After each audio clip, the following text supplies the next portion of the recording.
বন্ধুগণ, আপনারা ইতিমধ্যে শুনেছেন যে আগামীকাল 3রা জুলাই থেকে আবারও নতুন করে বিভিন্ন রকম যেসব বেসরকারি কোম্পানিগুলি আছে, এয়ারটেল, ভোডাফোন, জিও থেকে শুরু করে বিভিন্ন রকম যে টেলিকম কোম্পানিগুলো আছে, তারা 17 থেকে 25% হারে আবার নতুন করে রিচার্জের মাসুল বৃদ্ধি করতে চলেছে।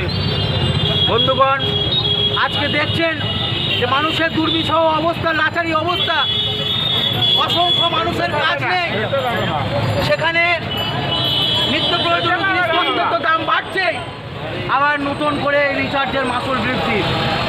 বন্ধুগণ, এই দাবিতে আজ এআইডিআইয়ের পক্ষ থেকে আজকে সারা বাংলা জুড়ে বিক্ষোভ ডেপুটেশনের কর্মসূচি নেওয়া হয়েছে।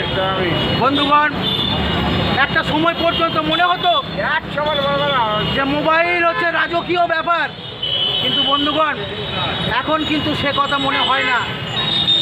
এখন যা পরিস্থিতি, আপনি একবেলা অন্ন ভাত না খেয়েও থাকতে পারবেন, কিন্তু সারা দিন মোবাইল ব্যবহার না করে থাকতে পারবেন না। এই জায়গাতেই আমাদের মোবাইলকে এনে দেওয়া হয়েছে, মোবাইল পরিষেবাকে।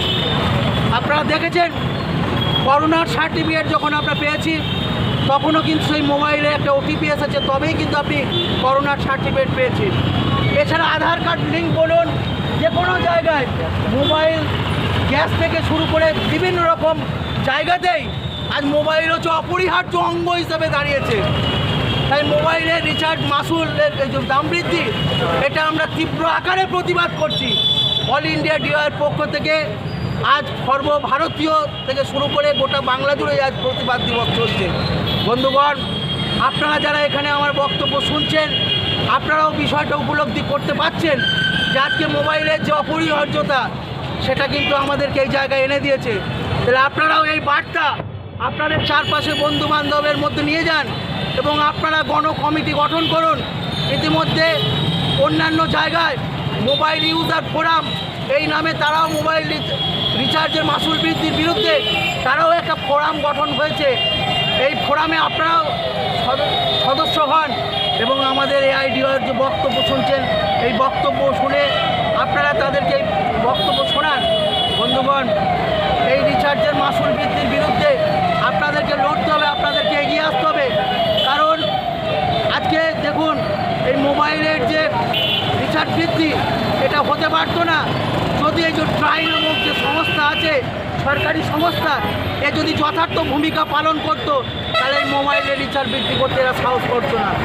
বন্ধুগণ, এই যে ট্রাই নামক যে সংস্থা দিল্লিতে রয়েছে, এদের একটা ভূমিকা আছে মাসুল বৃদ্ধিতে, মাসুল বৃদ্ধির নিয়ন্ত্রণে এদের একটা সদর্থক ভূমিকা দেখা যায়, কিন্তু সেই ভূমিকা আমরা এদের দেখতে পাচ্ছি না। তাই ট্রাইয়ের দপ্তরে আগামীকাল অল ইন্ডিয়া ডিওয়াইয়ের পক্ষ থেকে আমাদের অনলাইনে ডেপুটেশন আছে, অনলাইনেও আমরা আগামীকাল ডেপুটেশন দেবো ট্রাই দপ্তরে, যে ট্রাই দপ্তর আছে কলকাতায় এবং দিল্লিতে। বন্ধুগণ, আপনারা আমার যারা বক্তব্য শুনছেন, তারাও কিন্তু আজকের যে বক্তব্য, এই বার্তা আপনারা নিয়ে যান এবং আগামীকাল যে অনলাইনেও যে আমরা প্রোগ্রাম করছি, এই যে ট্রাই দপ্তরে যে ডেপুটেশন দেবো, সেই ডেপুটেশনে আপনারাও অংশগ্রহণ করুন। এটুকু বলে আমি আমার এই সংক্ষিপ্ত বক্তব্য করছি। ইনকলাব জিন্দাবাদ, অল ইন্ডিয়া ডিওয়াইও জিন্দাবাদ। আমার নাম উৎপল দত্ত, আমি অল ইন্ডিয়া ডিওয়াইওর জেলা সম্পাদক।